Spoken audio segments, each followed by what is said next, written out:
Assalamualaikum warahmatullahi wabarakatuh. Selamat sore rekan-rekan pers. Kita bertemu lagi. Jadi untuk dimaklumi barusan Pak Gubernur berserta Forkopimda melakukan peninjauan monitoring pelaksanaan PSBB di hari pertama untuk wilayah Bandung Raya itu. Sebelum bercerita ke sana, saya ingin update data COVID-19 dulu di Jawa Barat.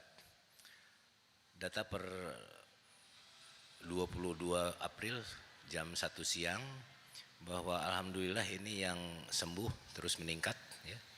Kemarin tercatat 56, sekarang 75, jadi ada peningkatan 14,5%.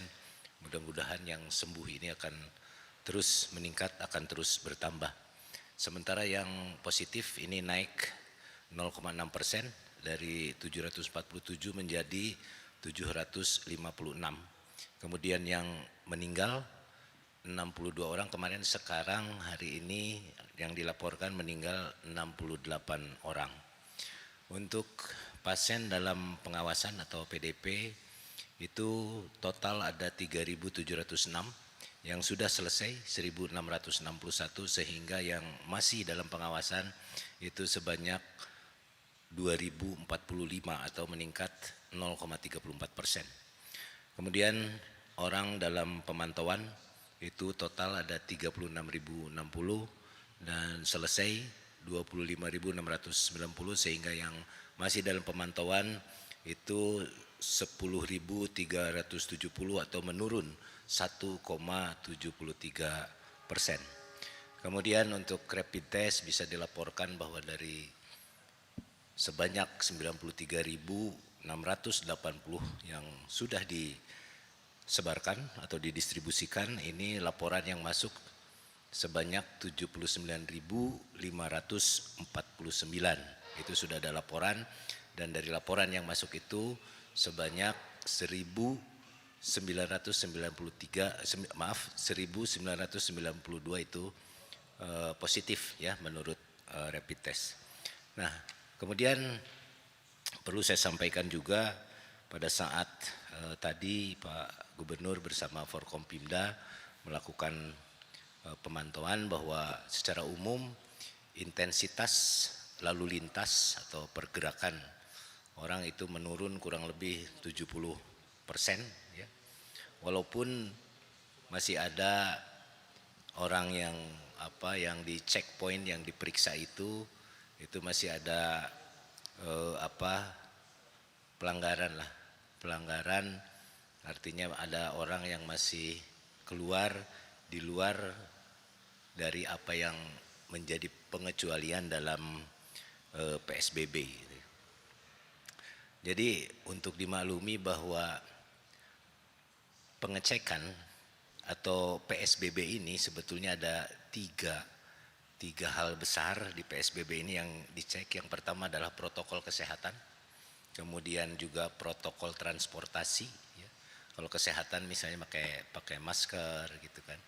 Kemudian kalau di transportasi bahwa penumpang itu 50% dari kapasitas, dan satu lagi kelihatannya yang masih belum dilaksanakan yaitu PSBB mengenai pembatasan kegiatan.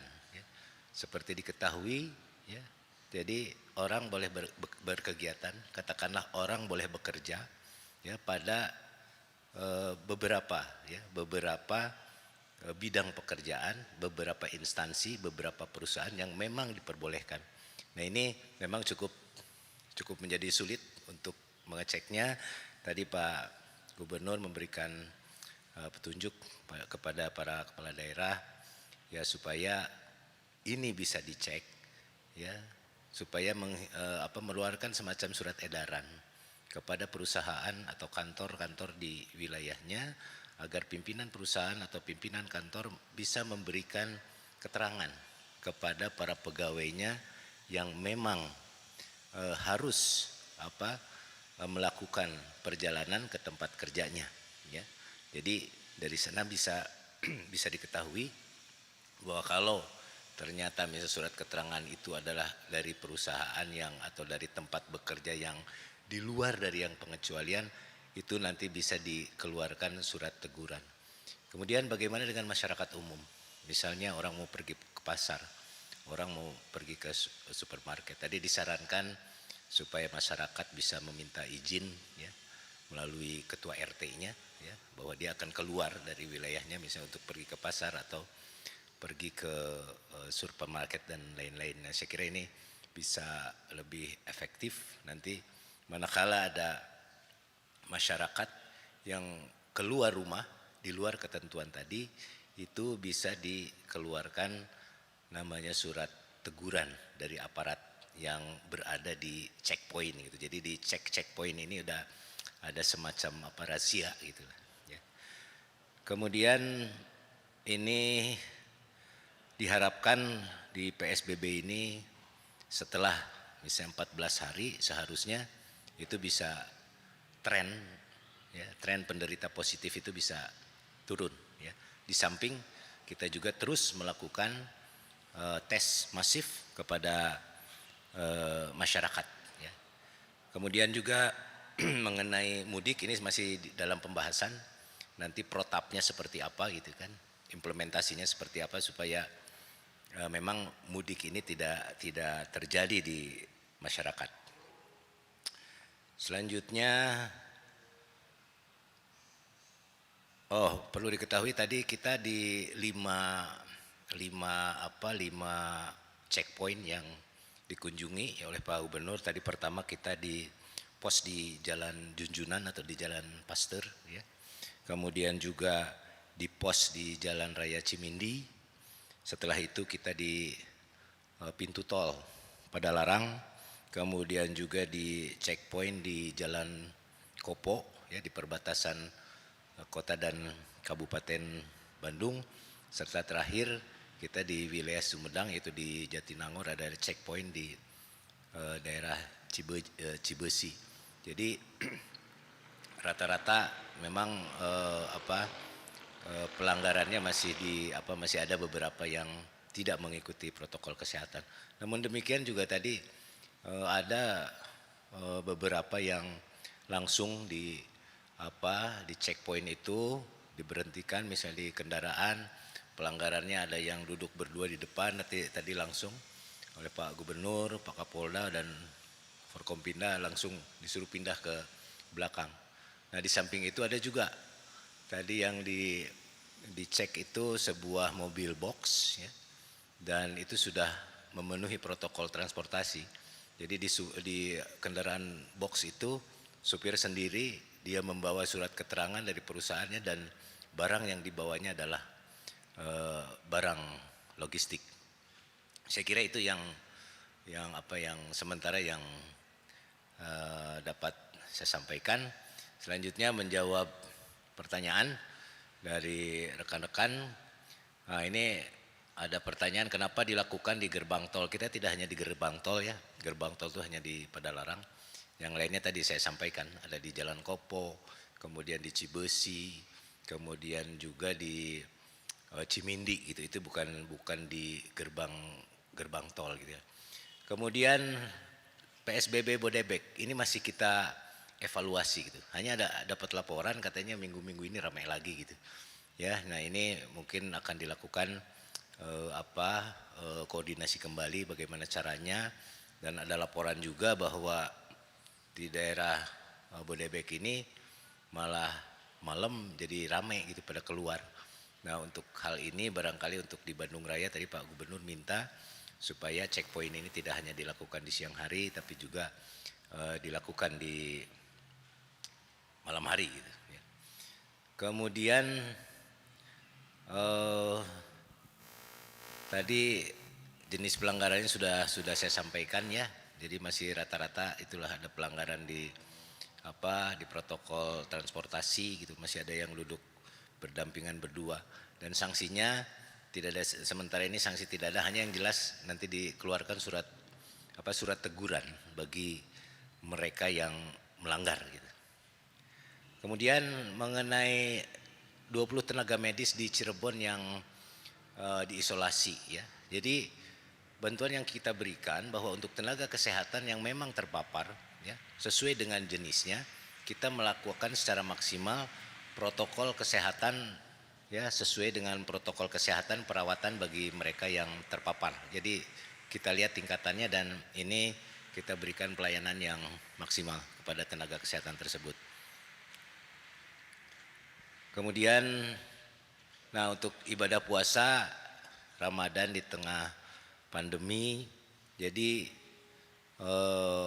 sesuai dengan himbauan ya dari Menteri Agama kemudian dari MUI bahwa di bulan Ramadan ini kita tetap beribadah, kita berzikir, kita bertadarus ya di bulan Ramadan, hanya dibatasi kita lakukan semuanya di rumah.